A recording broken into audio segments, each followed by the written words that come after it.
சும்மா தெரிஞ்சுக்க கேக்குறேன். என்ன எவ்வளவு லவ் பண்ற? ஏய் மாதிரி பேச.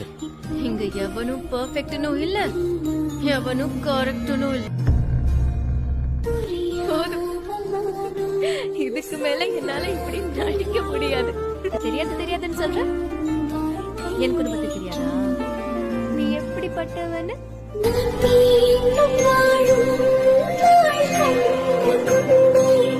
நான்